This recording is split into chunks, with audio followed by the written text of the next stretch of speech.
자, 지난번 영상 통해서 최근 골드만삭스의 예측을 분석한 바에 따르면 엔비디아 주가가 1,700달러 넘을 수 있다, 이런 취지로 영상을 전해드린 바 있는데, 확정적인 건 아니지만요, 정말로 이렇게 되는 게 아닐까 하는 그런 분위기로 엔비디아 주가가 가파르게 오르고 있습니다. 오늘 월요일 휴장 이후에 엔비디아 주가 사상 처음으로 1,100달러 넘기면서 거침없는 질주하고 있는데요.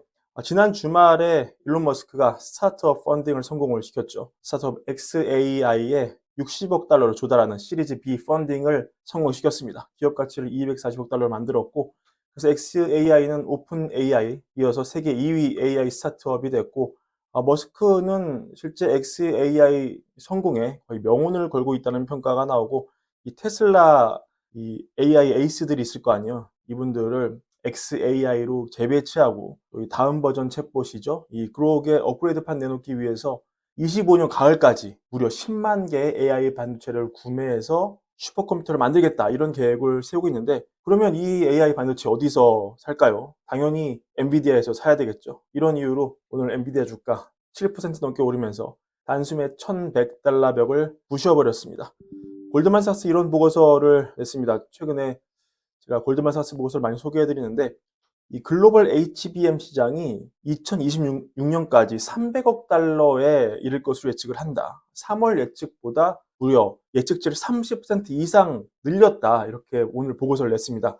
그래서 글로벌 HBM 시장이 연평균 약 100% 성장을 하고, HBM은 앞으로도 구조적으로 몇 년간 공급 부족 사태에 직면할 것이다. 이것은 전망치를 2달 만에 2번이나 올린 그런 케이스였습니다. 강력한 글로벌 AI 관련 투자가 HBM 수요 증가를 이끌 것인데, 그래서 누가 수혜를 받냐? 1번, 당연히 만드는 업체다. HBM 가장 잘하는 데 어디입니까, 여러분? SK 하이닉스죠. 가장 지배적인 위치를 구축한 SK 하이닉스가 수혜를 받는다.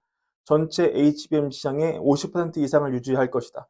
삼성전자도 잘하기는 할 것이다. 하지만 SK 하이닉스 HBM 수익 예측은 기존 75억 달러에서 90억 달러로 상향 조정을 하고, 삼성도 조금은 늦어 있지만 수익 예측을 48억 달러에서 52억 달러로 상향 조정한다, 이렇게 보고서를 냈고요. HBM을 가지고 GPU 만드는 엔비디아 당연히 수혜를 보겠죠.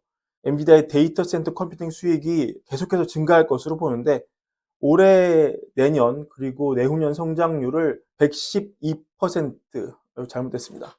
142%, 39%, 18%로 상향 조정을 하고, 기존에는 112%, 31%, 8%였다. 그러니까 확 올린 것이죠. 한마디로 어떤 얘기입니까, 여러분? 이 하이닉스와 엔비디아 그리고 AI 업체로 이어지는 가치 사슬판 자체가 매우 커진다, 이렇게 강하게 분석하는 것으로 볼 수가 있겠습니다. 오늘 매크로 얘기 안 할 수 없을 것 같은데, 카시가리 총재가 또 금리나 서두를 필요 없다고 강조를 했습니다. 지금 가장 연준에서 매파 포지션을 카시가리가 쥐고 있기 때문에 이 참고를 해서 들어야 되겠지만, 지금 얘기하기로 인플레가 더 이상 하락하지 않는다면 연준이 금리를 심지어 올릴 수도 있다, 이런 취지 발언했고, 더 많은 달에 긍정적인 인플레 데이터가 있어야 금리나 결정을 내릴 수 있다. 4월에 한 번 나온 CPI 데이터 하나 정도로는 턱도 없다, 이런 얘기했죠. 이 같은 카시가리 견해는 사실상 유럽의 금리 인하가 다음 주 기점 사실화되는 가운데 미국은 유럽과 다르다, 이렇게 공식적으로 카시가리가 얘기한 것이기 때문에 의미부여를 할 수 있을 것 같습니다.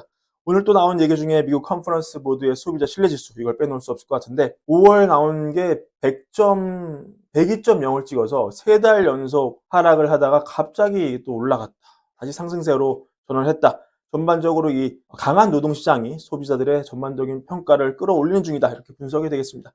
노동시장 강하면 직업 안정성 올라가고, 직업이 안정되니까 소비할 수 있는 그런 자신감 생기고요. 강한 노동시장은 임금 상승으로 이어질 수 있으면서 소득을 늘리고 결국 소비 증가로 이어집니다. 최근에 스타벅스나 맥도날드의 매출 감소 같은 그런 밑바닥 경제의 균열 데이터가 조금씩 나오지만, 이렇게 3개월 연속 하락하던 지수가 다시 반등하는 것을 보면은 역시 미국의 경기는 아직 추락이라는 단어를 쉽게 언급할 단계는 아니다, 이런 생각을 다시 해보게 됩니다. 3월 기준으로 또 미국 주택가격은 전월 대비 0.3% 상승, 7년 전 대비 7.4% 상승하면서 이 매물 부족에 따른 집값 상승 랠리가 여전히 구조적이다, 이런 점도 다시 확인할 수 있는 계기가 됐습니다. 많이 오른 데가 샌디에이고, 서부에 살기 좋은 곳이죠. 정말 기상천국으로 불리는 샌디에이고 11.1% 올랐고, 뉴욕도 9.2 올랐고, 클리블랜드도 8.8 올랐습니다.